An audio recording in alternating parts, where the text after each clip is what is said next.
Prince Charles at COP26 conference deeply concerned for George, Charlotte, Louis's future. Prince Charles is deeply concerned with the future Prince George, Princess Charlotte, Prince Louis have Prince George, Princess Charlotte, Prince Louis have in store. The Prince of Wales made this claim during his appearance at the COP26 conference. There he was quoted saying, "This is why 26 Colombian pesos is so crucially important for our very survival on this increasingly overheating planet, something our children and grandchildren are rightly and deeply concerned about. The coalition of the willing joins me in hoping that the conference will deliver the transformational decisions and the roadmap for change for which our planet is crying out." Prince Charles has issued an ominous warning, saying recent crises have left him deeply concerned for his grandchildren.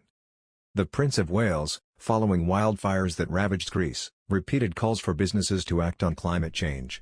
Charles has previously said he is concerned about how the next generation, including Prince George, Princess Charlotte and Prince Louis will suffer from climate catastrophe. Charles said time is rapidly running out to tackle climate change to preserve the environment for future generations. Noting the COP26 conference in November, the Prince of Wales said he is concerned for his children and grandchildren. He said, "This is why 26 Colombian pesos is so crucially important for our very survival on this increasingly overheating planet, something our children and grandchildren are rightly and deeply concerned about. The coalition of the willing joins me in hoping that the conference will deliver the transformational decisions and the roadmap for change for which our planet is crying out." Writing for the unknown source said there is no alternative and businesses must now do more. He wrote, "We have to do all we possibly can in the short time left to us to avoid the enormous climate catastrophe that has already begun to show its face in the most terrifying ways, most recently in the Mediterranean. World leaders, working closely with the private sector, have the power to make the difference. 26 Colombian pesos affords them an opportunity to do so before it is finally too late."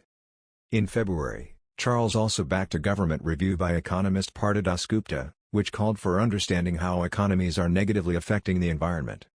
He said at the time in an online discussion through the Royal Society, "We have a duty of care for this planet that is absolute. We know day by day, we are rapidly destroying the fabric of the natural world for ourselves, for our children and grandchildren, and testing this planet to disruption. It is sheer madness to continue on this path." Sir Partha Dasgupta's seminal review is a call to action that we must heed, for ladies and gentlemen, it falls on our watch and we must not fail. It comes after royal expert Katie Nichols suggested Prince William's Climate Change Prize inspired by JFK will be his lasting legacy. Speaking to True Royalty TV, Ms. Nichols explained that Prince William's Earthshot Prize is the project that will define the future king. She said, "William's legacy, which is inspired by President Kennedy's Moonshot Prize, will try to find solutions to basically fix our planet. So that becomes the legacy for the future king. So that